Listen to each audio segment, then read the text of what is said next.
Gas cylinder ಪೂರೈಕೆಯಲ್ಲಾಗಿರುವಂತಹ ವ್ಯತ್ಯಯದ ಕಾರಣಕ್ಕಾಗಿ ಆಹಾರ ಉದ್ಯಮ ಮತ್ತು ಆತಿಥ್ಯ ಉದ್ಯಮ ಸಮಸ್ಯೆಯನ್ನು ಅನುಭವಿಸ್ತಾ ಇರೋದು. ಪ್ರವಾಸೋದ್ಯಮ ಕ್ಷೇತ್ರಕ್ಕೂ ಕೂಡ ಸಂಕಷ್ಟ ತಡ್ತಾ ಇದೆ. ಚಿಕ್ಕಮಗಳೂರು ಜಿಲ್ಲೆಯಲ್ಲಿ ನಿನ್ನೆ ಹೋಟೆಲ್ಗಳು ಓಪನ್ ಇತ್ತು, ಇವತ್ತು ಬಂದ್ ಆಗುತ್ತೆ. ವಾಣಿಜ್ಯ ಬಳಕೆಯ ಸಿಲಿಂಡರ್ ಸಿಗದೆ ಹೋಟೆಲ್ ಉದ್ಯಮ ಕಂಗಾಲಾಗಿದೆ. ಚಿಕ್ಕಮಗಳೂರಲ್ಲಿ ಹೋಟೆಲ್ಗಳು, ಹೋಮ್ ಸ್ಟೇಗಳು, ರೆಸಾರ್ಟ್ಗಳು ಈಗ ಸಿಲಿಂಡರ್ ಇಲ್ಲದೆ ಬಂದ್ ಆಗುವಂತ ಆತಂಕದಲ್ಲಿದ್ದಾವೆ. ಚಿಕ್ಕಮಗಳೂರಿಗೆ ದೊಡ್ಡ ಸಂಖ್ಯೆಯಲ್ಲಿ ಪ್ರವಾಸಿಗರು ಬರ್ತಾರೆ. ಬಟ್ ಈಗ ಪ್ರವಾಸೋದ್ಯಮ ಕ್ಷೇತ್ರಕ್ಕೂ ಕೂಡ ಕರಿನೆರಳು ಆವರಿಸಿರೋದು. ನಮ್ಮ ಪ್ರತಿನಿಧಿ ಕಿರಣ್ ಮಾತನಾಡಿಸಿದ್ದಾರೆ ಹೋಟೆಲ್ ಉದ್ಯಮಿಗಳನ್ನ, ನೋಡೋಣ. ಮಧ್ಯಪ್ರಾಚ್ಯ ರಾಷ್ಟ್ರಗಳಲ್ಲಿ ನಡೆಯುತ್ತಿರುವಂಥ ಯುದ್ಧದ ಪರಿಣಾಮ ಭಾರತದ ಮೇಲೂ ಕೂಡ ಎಫೆಕ್ಟ್ ತಟ್ಟಿರುವಂಥದ್ದು. ಅದರಲ್ಲೂ ಕೂಡ ದಿನನಿತ್ಯ ಬಳಕೆ ಮಾಡುವಂಥ LPG ಸಿಲಿಂಡರ್ಗಳ ಪೂರೈಕೆಯಲ್ಲಿ ಸಾಕಷ್ಟು ವ್ಯತ್ಯಯ ಉಂಟಾಗ್ತಿರುವಂಥದ್ದು. ಹಾಗಾಗಿ ಚಿಕ್ಕಮಗಳೂರು ಜಿಲ್ಲೆಯಲ್ಲೂ ಕೂಡ ಇರುವಂಥ ನಗರದ ಪ್ರಮುಖ ಹೋಟೆಲ್ಗಳು ಇವತ್ತು LPG ಅಂದರೆ ವಾಣಿಜ್ಯ ಬಳಕೆಯ ಸಿಲಿಂಡರ್ಗಳು ಪೂರೈಕೆ ಆಗದ ಹಿನ್ನೆಲೆಯಲ್ಲಿ ಹೋಟೆಲ್ಗಳನ್ನು ಬಾಗಿಲಾಕುವಂಥ ಪರಿಸ್ಥಿತಿ ಬಂದಿರುವಂಥದ್ದು. ಚಿಕ್ಕಮಗಳೂರು ನಗರದ ಇಂದಿರಾ ಗಾಂಧಿ ರಸ್ತೆಯಲ್ಲಿರುವಂತಹ ವಿಷ್ಣು ಡೆಲಿಕೇಸಿ ಹೋಟೆಲನ್ನು ಕೂಡ ಬಾಗಿಲಾಕಿರುವಂಥ ದೃಶ್ಯವನ್ನು ಕೂಡ ಕಾಣ್ಬೋದಾಗಿರುವಂಥದ್ದು.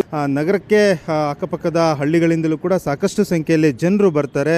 ವಾರದ ಸಂತೆ ಹಿನ್ನೆಲೆಯಲ್ಲಿ ಹೋಟೆಲ್ಗಳಿಗೂ ಕೂಡ ಒಂದಿಷ್ಟು ಬಿಸ್ನೆಸ್ ಆಗುವಂಥ ದಿನ ಆಗಿರುವಂಥದ್ದು. ಆದರೆ ಇವತ್ತು LPG ಸಿಲಿಂಡರ್ಗಳ ಪೂರೈಕೆಯಲ್ಲಿ ವ್ಯತ್ಯಯ ಉಂಟಾಗಿರುವ ಹಿನ್ನೆಲೆಯಲ್ಲಿ ಪೂರೈಕೆ ಆಗದೇ ಇರುವ ಕಾರಣ ಇವತ್ತು ಬಾಗಿಲನ್ನು ಹಾಕುವಂಥ ಪರಿಸ್ಥಿತಿಯು ಕೂಡ ಬಂದಿರುವಂಥದ್ದು. ಹೋಟೆಲ್ನಲ್ಲಿ ದಿನನಿತ್ಯ ಬಳಕೆ ಮಾಡುವಂಥ ದಿನಸಿಗಳು ಕೂಡ ಸ್ಟಾಕ್ ಇರುವಂಥದ್ದು. ಸ್ಟಾಕ್ ರೂಮಲ್ಲೂ ಕೂಡ ನೋಡ್ಬೋದಾಗಿರುವಂಥದ್ದು. ದಿನನಿತ್ಯ ಬಳಕೆ ಮಾಡುವಂಥ ದಿನಸಿ ಐಟಮ್ಗಳೇನಿದೆ ಅವೆಲ್ಲವೂ ಕೂಡ ಸ್ಟಾಕ್ ಇರುವಂಥದ್ದು. ಆದರೆ ಇದನ್ನು ಮಾಡಲಿಕ್ಕೆ ಬೇಕಾಗಿರುವಂಥದ್ದು, ಅಗತ್ಯವಾಗಿ ಬೇಕಾಗಿರುವಂಥದ್ದು LPG ಸಿಲಿಂಡರ್, ವಾಣಿಜ್ಯ ಬಳಕೆಯ ಸಿಲಿಂಡರ್ ಪೂರೈಕೆ ಆಗದಲ್ಲೇ ಇರುವಂಥದ್ದು. ಇವರಿಗೆ ಪ್ರತಿನಿತ್ಯ ಕೂಡ ಈ ಹೋಟೆಲ್ಗೆ 6ರಿಂದ 8 ಸಿಲಿಂಡರ್ಗಳು ಈ ಹಿಂದೆ ಸರಬರಾಜು ಆಗ್ತಾ ಇತ್ತು. ಆದರೆ ಈ ಕ್ರೈಸಿಸ್ ಸ್ಟಾರ್ಟ್ ಆದಮೇಲೆ ಇವರಿಗೆ 4ಕ್ಕೆ ಅಂದರೆ ನಿಗದಿಗೊಳಿಸಿರುವಂಥದ್ದು. ಅದು ಕೂಡ ಈಗ ಸರಿಯಾಗಿ ಸಮರ್ಪಕವಾಗಿ ಪೂರೈಕೆ ಆಗದ ಹಿನ್ನೆಲೆಯಲ್ಲಿ ಇವತ್ತು ಹೋಟೆಲನ್ನು ಕೂಡ ಬಾಗಿಲನ್ನು ಹಾಕುವಂಥ ಪರಿಸ್ಥಿತಿ ನಿರ್ಮಾಣವಾಗಿರುವಂಥದ್ದು.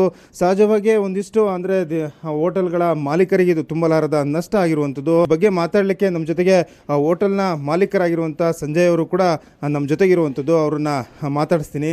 ಸರ್, ಇವತ್ತು ಹೋಟೆಲ್ನ ಬಂದ್ ಮಾಡಿದ್ದೀರಾ, ಯಾಕೆ LPG ಸಿಲಿಂಡರ್ ಇವತ್ತು ಪೂರೈಕೆ ಆಗಲಿಲ್ಲ? ಸರ್, ಹೇಗೆ ಸರ್? ಇವತ್ತು ಸಹ LPG ಸಿಲಿಂಡ್ರ್ ಪೂರೈಕೆ ಆಗಿಲ್ಲ. ಎಲ್ಲರಿಗೂ ತುಂಬ ಕಷ್ಟ ಆಗ್ತಾ ಇದೆ. ಈಗ ಹೋಟೆಲ್ ಓಪನ್ ಮಾಡಿರೋರು ಸಹ ಇನ್ನೊಂದು ದಿವಸ 2 ದಿವಸ ಅಷ್ಟೇ ಹೋಟೆಲ್ ಓಪನ್ ಮಾಡಲಿಕ್ಕೆ ಸಾಧ್ಯ ಇದೆ. ಚಿಕ್ಕಮಗಳೂರಿನಲ್ಲಿ ಎಲ್ಲರೂ ಸಹ ಬಂದ್ ಮಾಡಬೇಕು ಅಂತ ನಿರ್ಧಾರ ಮಾಡಿದ್ದಾರೆ. ಮತ್ತು ಇವತ್ತು ನಮ್ಮ ಹೋಟೆಲ್ ಮಯೂರ ಹೋಟೆಲ್ನವರು ಮತ್ತು ಸೌಂದರ್ಯ ಹೋಟೆಲ್ನ ಮಾಲೀಕರಾದಂಥ BC ರಾವ್ ಅವರು ಮತ್ತು ಭಾಸ್ಕರಣ್ಣವರು ಎಲ್ಲ ಸೇರಿ ಇವತ್ತು DC ಆಫೀಸ್ಗೆ ಹೋಗಿ DC ಅವ್ರನ್ನ ಭೇಟಿ ಮಾಡಬೇಕು ಅಂದ್ಕೊಂಡಿದ್ದೀವಿ. ನೋಡೋಣ, DC ಅವರಿಗೆ ಮನವಿ ಸಲ್ಲಿಸಿ ಮುಂದಿನ ನಿರ್ಧಾರ ಏನು ಮಾಡಬೇಕು ಅಂತ. ಇಷ್ಟು ಅಂಗಡಿ ಮಾಲೀಕರ ಮಾತಾಗಿರುವಂಥದ್ದು. ಯುದ್ಧ ನಿತ್ರೆ, ಅದರ ಜೊತೆಗೆ ನಮಗೆ LPG ಸಿಲಿಂಡರ್ಗಳ ಪೂರೈಕೆ ಸರಾಗವಾಗಿ ಆದರೆ ಒಂದಿಷ್ಟು ಹೋಟೆಲ್ಗಳನ್ನು ತೆಗೆದು ವ್ಯಾಪಾರ ಮಾಡಲಿಕ್ಕೂ ಕೂಡ ಅನುಕೂಲ ಆಗುತ್ತೆ ಅನ್ನೋದು ಇವರ ಮಾತಾಗಿದೆ. ಚಿಕ್ಕಮಗಳೂರಿನ ಕ್ಯಾಮ್ರಾಮನ್ ಶ್ರೀಕಾಂತ್ ಜೊತೆಗೆ ಆಲ್ದೂರು ಕಿರಣ್, ಏಷ್ಯಾನೆಟ್ ಸುವರ್ಣ ನ್ಯೂಸ್.